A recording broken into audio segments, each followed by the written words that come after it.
Минатиот пат зборувавме за еден негативен карактер во Библијата за пророкот Валаам и за неговата непослушност.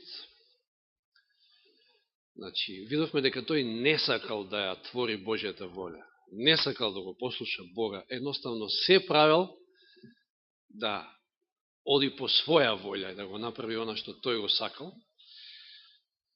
Денеска, си реков така, малку ќе ги испреплетам карактерите. Денеска ќе зборуваме за еден позитивен карактер, кога станува збор за послушност, значи за еден послушен цар на Јуда, значи на Јужното царство. Цар за кој што биле кажани зборовите, немаше друг како него, ни пред него, ни зад него.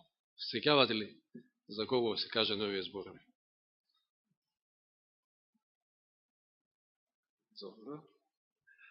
Цар на Јуда, не знам аса на кого, кој беше, меѓутоа цар на Јужното царство. Добро, ајде да отвориме во Втора Цареви, 18 глава. Ова не е царот за кој што ќе зборуваме, меѓутоа и за него биле кажани слични зборови, значи за Езекија. Не зборуваме за него, но еве да прочитаме што се кажува за него во Втора книга Цареви, 18 глава.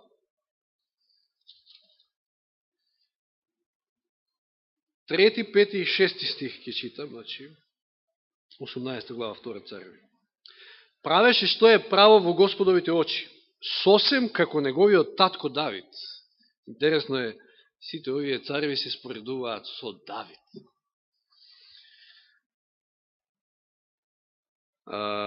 Пети и шести реков, се надеваше во Господа, Израелевиот Бог. Ни пред него, ни по него му немаше рамен меѓу јудејските цареви. Значи, исклучително добар цар. Се прилепи кон Господа и никогаш не се сврте од него. Ги пажеше сите заповеди што ги даде Господ преку Мојсија. Видовме минатиот пат дека послушноста, послушен народ, значи благословен народ. Ако сакате да бидете благословени, тогаш бидете му послушни на Господа во секој аспект. Валаам тоа не го сакал, тргнал по неправедна печалба, па знаеме што го снашло. Од друга страна пак видовме дека тој цело време се обидувал да го проколне благословениот Израел, но не успел во тоа, затоа што Израел бил благословен се додека му бил послушен на Господ. Кога паднале во грев пред самиот, значи, влез во Ханан, со Моавките, со Мадијамките, го изгубиле благословот. Значи, благословот доаѓа со послушност. Го гледаме Езекија, каков еден убав извештај за него ни се дава, иако знаеме дека на крајот кикснал малку, кога Господ решил да го умре, да не кажам така, мислам да заврши со неговиот живот на оваа земја, па тој побарал екстра 15 години колку беа. Тоа е еден показател дека едноставно Господ знае колку треба да живееме и да не бараме екстра на тоа, битно е да го добиеме вечниот живот. Но, кога реков дека нема да биде за Езекија, тоа е еден друг цар кој што ќе му падне прав внук на Езекија, значи после него доаѓа, но да видиме редум да одиме, ќе отвориме во Втора книга Летопис или Втора книга Дневник. Знаете, овие книги Прва Цареви и Втора Цареви одат некако паралелно со извештаите со Прва Летопис и Втора Летописи. Значи, Втора книга Летопис или Втора книга Дневник, 33 глава. 33. Втора книга Дневник или Летописи. Езекија, само да спомнеме, навистина бил добар цар. Се што можел да очисти од идолопоклонство во Израел, очистил, односно во Јуда. Но, после него, неговиот син, кој е неговиот син? Манасија. Познат како еден од најлошите цари. Интересно, неговиот син, значи не е секојаш она девиза каков татко, таков син, иако значи, во духовноста никогаш не е така. Духовноста не се добива по генетски пат. Сега, ако таткото бил духовен, па и синот ќе биде духовен. Не. Може да има некои предиспозиции, може да биде добар, може да е, мислам така, некои генетски фактори, меѓутоа духовноста секој сам за себе ја добива, ја прима и се развива низ неа, никој не ја прима по генетски пат. Сега видите Манасија, одеднаш доаѓа Манасија и после оној прекрасен период во Јуда, после царувањето на Езекија, доаѓа Манасија и видите што прави. Во 33 глава, значи втора книга Летописи, од први стих читам. На Манасија му беа 12 години кога се зацари. И овој многу млад цар. 12 години. Царуваше 55 години. Интересно колку долго царувал. Зошто Господ го оставил толку? Знаете, народот некојаш бира цар како што му одговара. Мислам, како што му треба. Како што му треба, како што му е потребен. Правеше што е зло во Господовите очи. Сосема спротивно од Езекија. Поведувајќи се по гнасотиите на народите што Господ ги протера пред Израелевите синови. По кој гнасотии? По идолите. Ги обнови високите места што им ги имаше оборено татко му Езекија. Езекија ги срушил, овој ги обновува. Му подигна жртвеник на Ваал. Направи ашер и почна да им се клаја на сета небеска војска и да им служи, на звездите, на месечината, на сонцето, на се.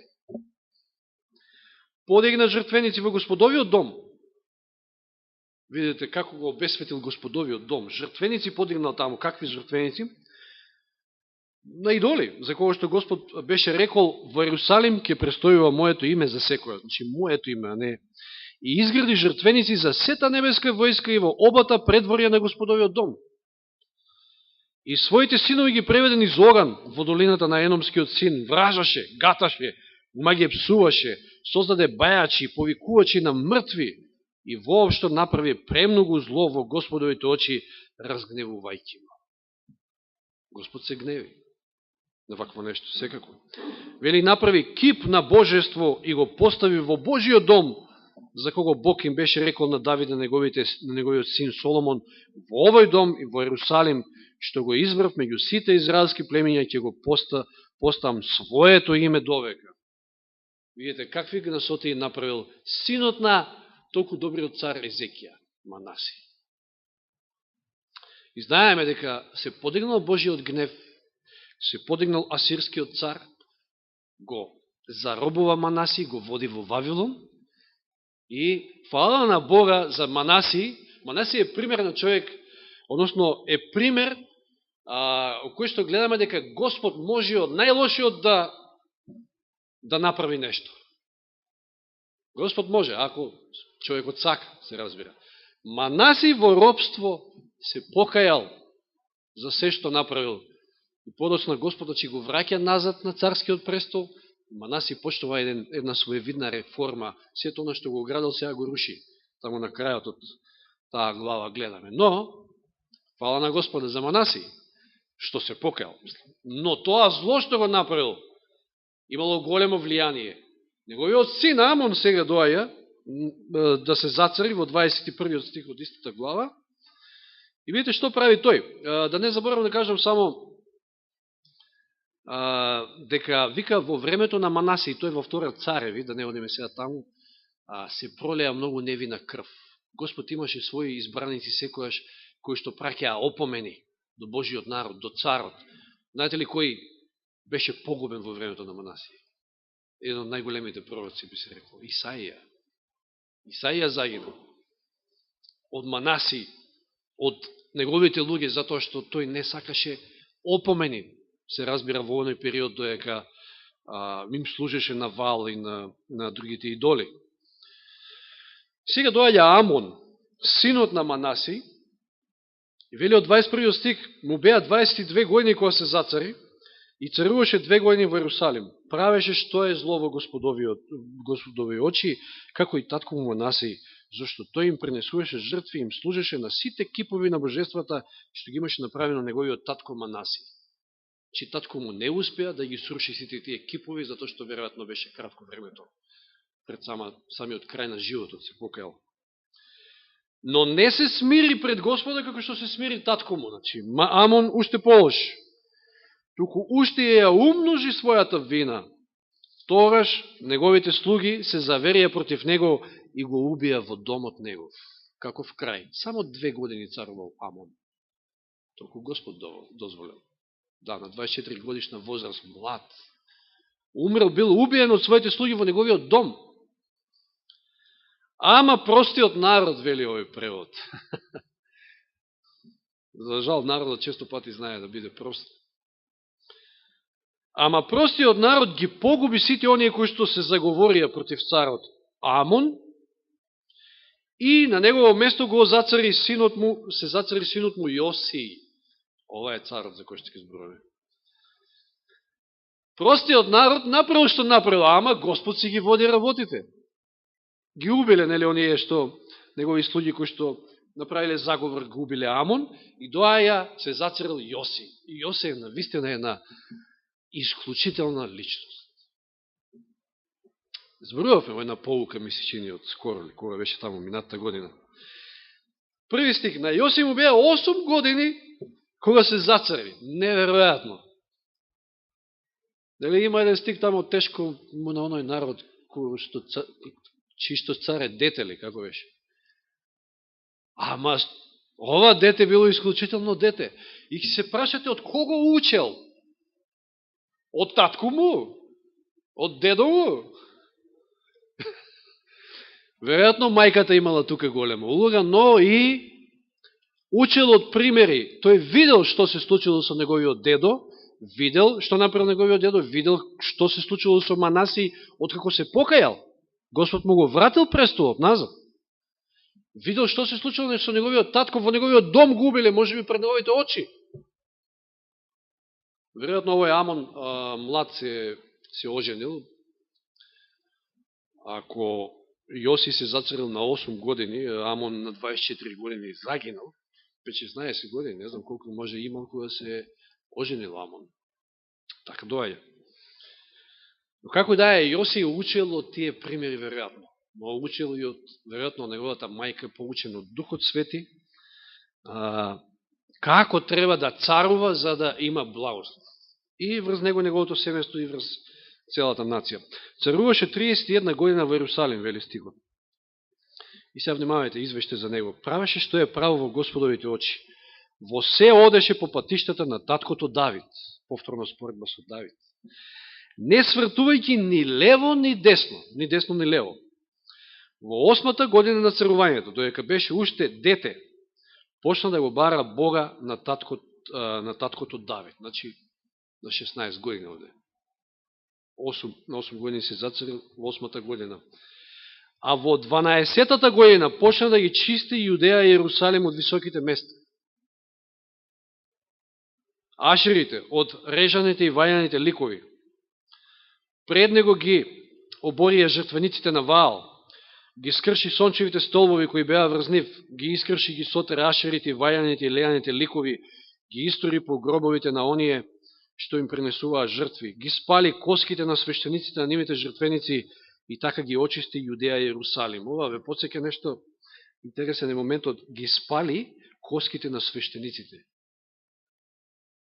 Ова било проречено за Јоси, уште во времето на Јеровоам, кога се поделило од царството. Знаете, Јеровоам си направил своја свештеничка каста, да кажам, ред, своји празници, во ветил и во дан жртвеници, да не оди народот во Иерусалим, па може и тука да го слави Господа. И уште во времето на Јеровоам, кога му се јавува оној Божи човек и му вели, знаете кога му се суши раката на олтарот, кога му вели дека ќе дојде, да се подсетиме, ајде да се подсетиме, само да видам кој беше тој стих.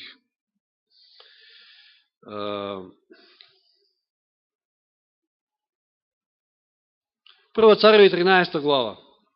Значи, само за момент, Прва Цареви 13 глава, да се навратиме на овој интересен момент.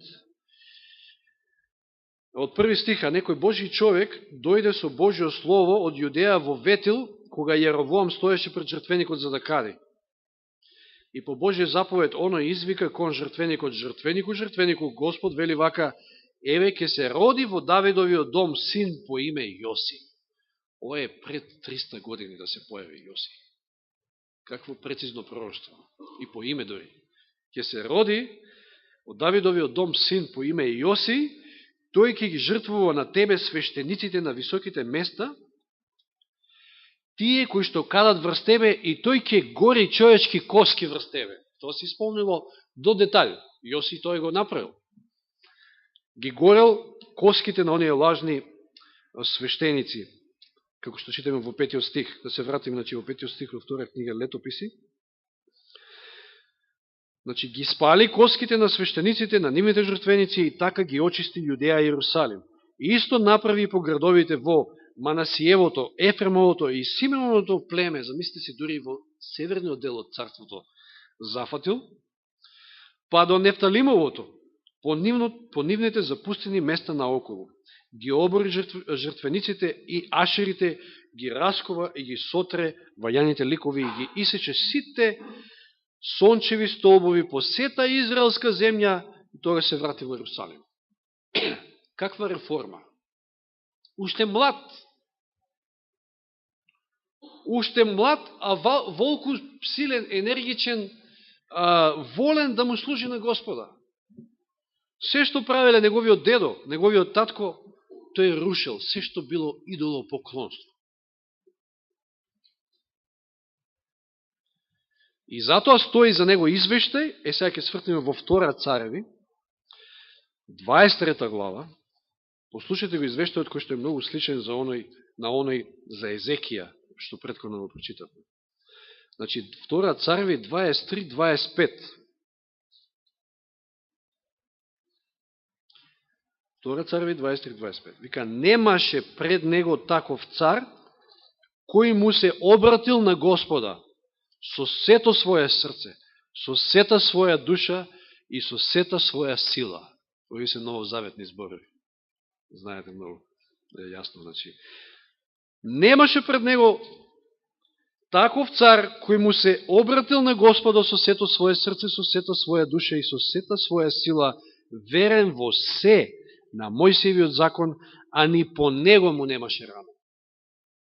Сличен извештај, меѓутоа уште посилен од оној извештај за Езекија. Неверојатно. Во втора книга Летописи сега се враќаме. Дека бил толку добар, дека бил толку значајна, маркантна личност, како цар или како лик воопшто, во втора книга Летописи 35-24, на самиот крај од извештајот за него,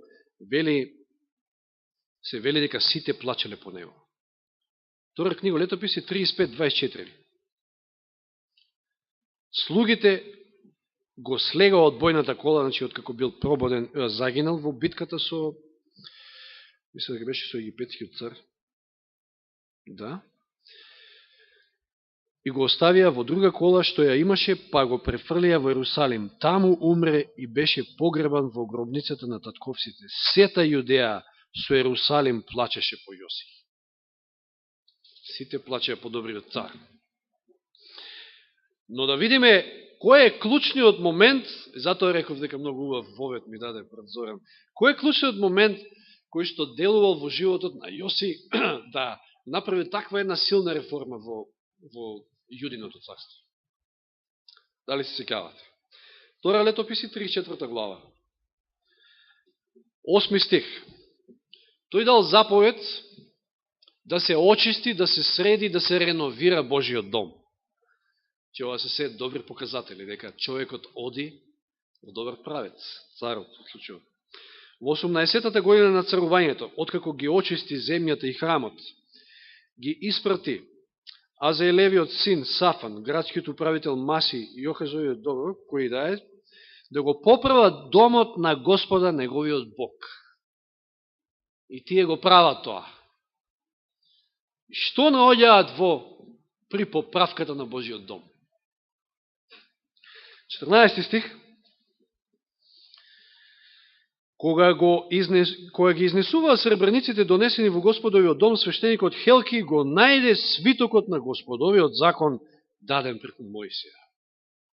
Најверојатно се мисли на 5 Мојсиеви книги, или дел од нив, како и да е, го најде свитокот на Господовиот закон даден преку Мојсија. И во одговор Хелки му рече на тајникот Сафан, го најдов свитокот на законот во Господовиот дом. Па што чудно ова, мислам, па Библијата треба да е во Господовиот дом, лесно може да се најде, меѓутоа, на што алудира ова? Точно, кој знае каде некаде во некој ќош, што правели израелците тоа? Што правели? Какви служби имале во домот? Па видовме, еден кип, друг кип, трет кип, на идоли, на туги божества, на туги богови. Тоа било една формална служба. Замислите си служба во Божиот дом, а Библијата да не се отвара. Мислам, тоа е краен отпад, да би кажал.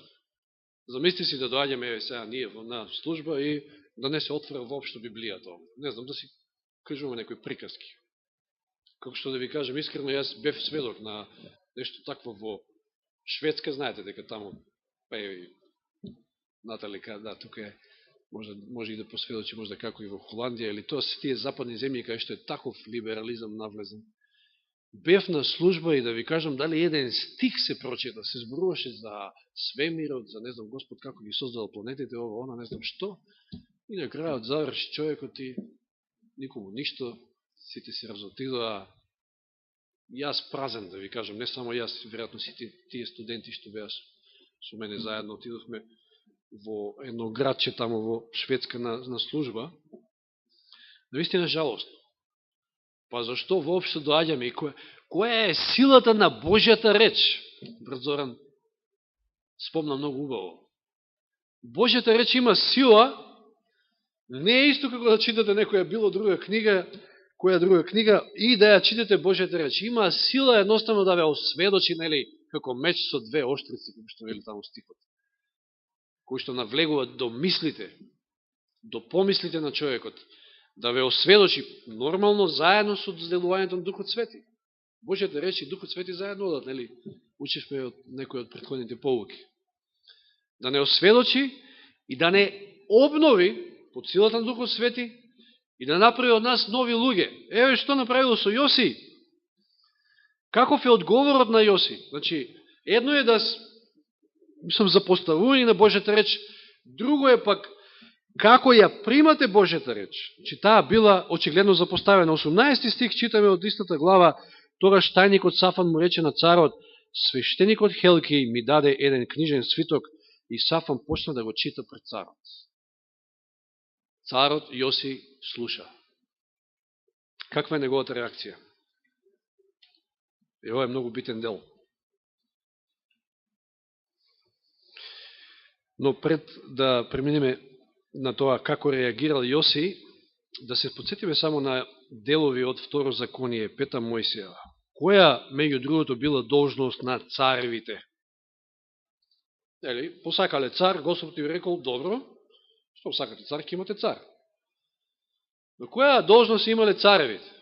Ели, кога им кажува тамо упатства, немојте да барате помош во коњи, во или од околните народи и така натаму.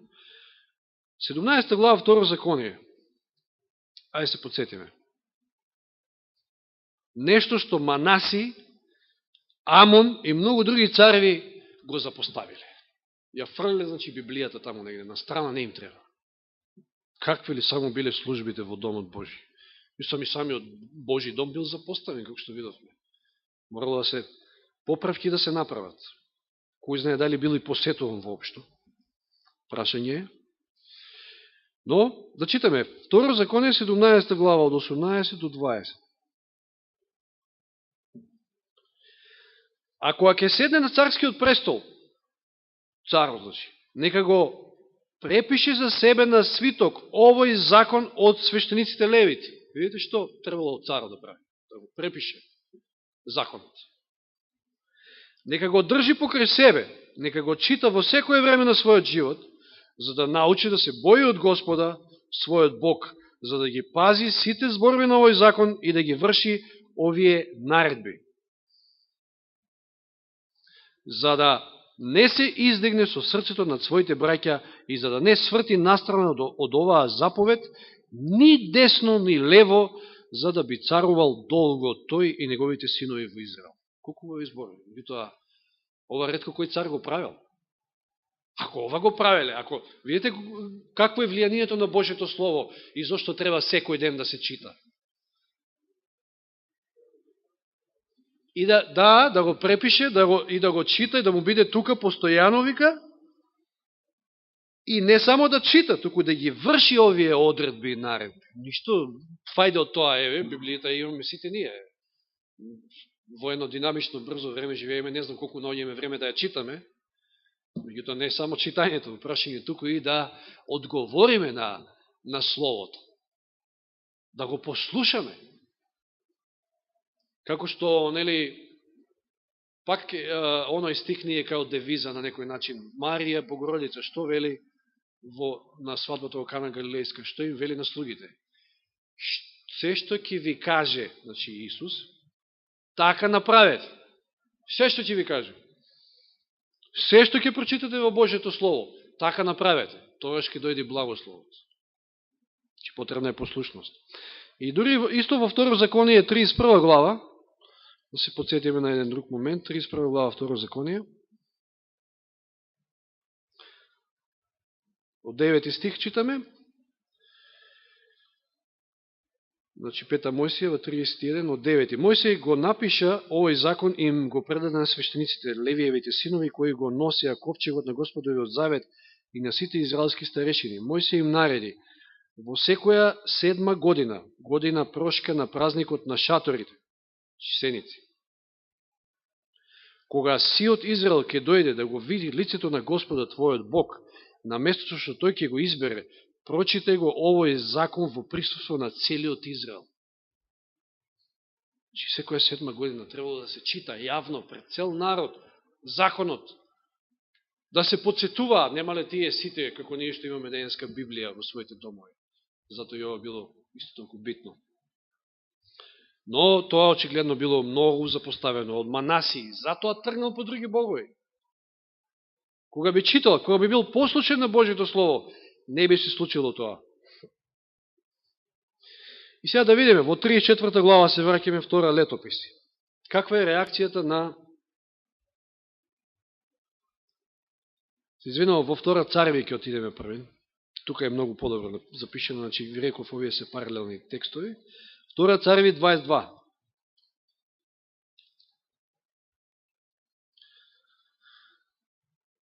Еве зашто Јоси е голем цар, голема личност пред се. 22.11, втора Цареви. Лесен за помнање, 22.11. Откако ги чу зборовите на книжниот свиток на законот, царот ги раскина своите облеки. Знаете што значи ова? Кајање, понизност,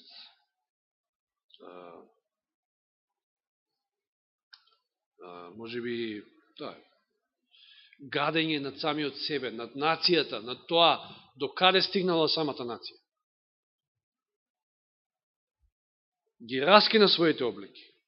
И вели понатаму, и им нареди на свештеникот Хилки, на Сафановиот син Ахикам и на Михеевиот син Ахвор, на тајникот Сафан и на царскиот слуга Асај, отидете и прашајте го Господа за мене и за народот и за сета Јудеја, заради овој свиток што е најден, зошто е голема Господовата јарост што се излеала на нас, затоа што нашите татковци не ги слушаа зборовите на овој свиток, не постапувале согласно тоа што ни е напишено во него. И одат, и интересно е, одат кај пророчицата Олда, една од жените пророчици. Во тоа време и Еремија бил пророк, не знам зошто, меѓутоа веројатно се вели, мислам дека Елен Вајд кажува дека поради тоа што била блиску Олда, во самиот Иерусалим, мислам дека била, па отишле кај неја да се допрашаат. Значи, Внимавајте на зборовите. Јосиф вика, одете и прашете го Господа. И тие одат кај Божиот пророк. Божиот пророк е тој кој што кажува Божи зборови. Затоа и Елен Вајт и незините списи се многу значени во нашето верување. И Олда кажува, нема да ве избегне казната. Значи, навистина било прекасно на некој начин. Господ знаел што прави. Нема да ве избегне казната. Израел и Јуда после ќе отидат по Вавилонско робство. Меѓутоа, порака и до Јоси, во тие стихови подолу, да не ги читаме сите, затоа што Јоси се освести, затоа тој, Господ ќе му биде милостив и ќе го тргне од сцената. Јоси затоа и загинал, за да не го види крајот, за да не види онаа беда и робството во кое што ќе западне Израел. Тоа е пораката од Олда. Меѓутоа и покрај таквата порака, што прави Јоси? Од желба да му угоди на Господа, да ја твори Божјата волја, уште кога веќе ги слушнал, прочитал, видел што е запишано во законот, во 23 глава од 1 стих читаме. Тогаш царот испрати да се соберат кај него сите јудејски иерусалимски старешини. Сите на куп, сите старешини. Царот потоа отиде во Господовиот дом со јудејците, со иерусалимците, со свештениците и пророците и со сиот народ од најмалиот до најголемиот. Сите ги собрал, комплет. И им ги прочита сите зборови на книжниот свиток на заветот кој беше најден во Господовиот дом. Сите да слушнат. Тоа што било и практика, нели, пракса што требало да биде секоја 7 година, како што читавме во Пета Мојсиева. Царот, стоејќи пред столбот, го обнови пред Господа заветот дека ќе го следи Господа и дека ќе ги пази неговите заповеди, поуки и одредби со сето срце и со сета душа, за да ги исполни сите слова на заветот, запишани во овој свиток. Сиот народ стапи во заветот. Повторно го реобновуваат заветот со Господа и сите како на гората Синај, како да велат, ќе ги држиме сите твои заповеди, се тоа на што си го кажа.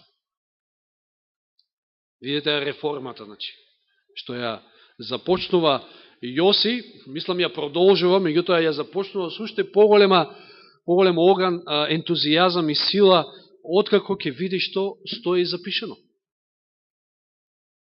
И не само тоа. Значи, потоа следи чистење на храмот, повторно, значи, чистење, уривање на сите оние незнабожечки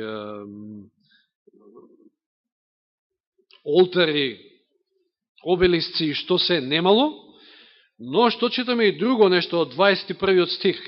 Што се случува? Од 21 стих во 23 глава. Царот му нареди на сиот народ: празнувајте ја Пасхата во чест на Господа својот Бог, според обичајот што е запишан во овој книжен свиток на заветот. Почнал човекот да чита и гледал се што било испуштено во годините што поминале. Колку народот се одвоил од Господа. Пасхата како многу битен дел. Пасхата која што укажува на жртвата која што ќе дојде. Законот, жртвата, сите тоа се битни елементи за да се направи на реформа и во личниот живот, и во животот на народот.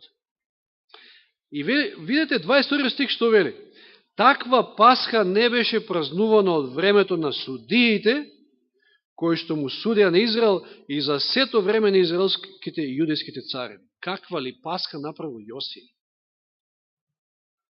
Само во 18-та година од царувањето на Јоси беше празнувана таква Пасха во чест на Господа во Ерусалим. А за да видиме каква била Пасхата, сега мора да се врати, односно да отидеме во втора книга Летописи повторно.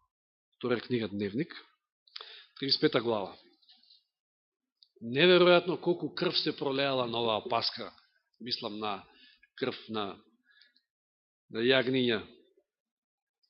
Значи, втора Летописи 35, од 6 стих. Нешто слично направил Езекија. Значи, ако читате и кај Езекија, и тој ја славел Пасхата, меѓутоа овде се вели дека Јосиф направил Пасха каква никогаш, односно од времето на судиите, што немало. Од 6 стих: и така колете го пасхалното јагне, Та посветете се и подгответе ги своите браќа за да празнуваат како што заповеда Господ преку Мојсија. Јосија му подари на обичниот народ од ситниот добиток јагниња и јариња, се за Пасхата, се било донација од царот, за да се направи што е можно посвечена. На сите кои се најдоа таму на број 30.000 и 3.000 говеда, сето тоа од царевиот имот. Илјадници говеда. Неговите кнезови доброволно им подарија на народот, на свештениците и на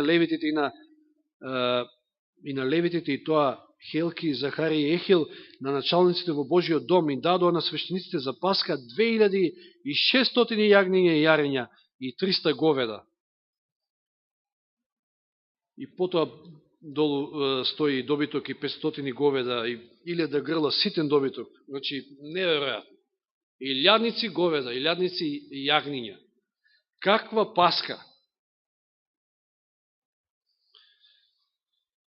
Го возобновил оној свештенички ред, значи, левитски, како што требало да биде.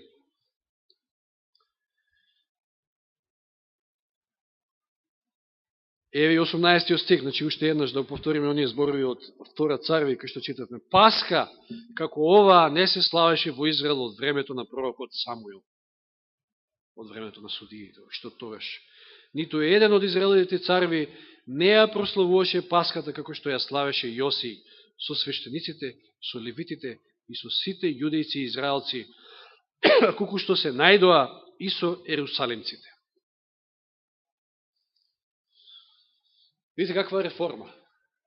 Меѓутоа, ако човек сака да ја твори Божјата волја, ако биде послушен, доаѓа реформа во неговото срце, а таа реформа заради позицијата што тој ја држи и неговото влијание, се случува и над народот, иако за жал не била многу прифатена од мноштвото на народ. Иако и гледаме, нели, славење на Пасха овде, на една величествена Пасха која што ги организирал Јосија, сепак казната Израел, Јуда поточно не ја избегнал.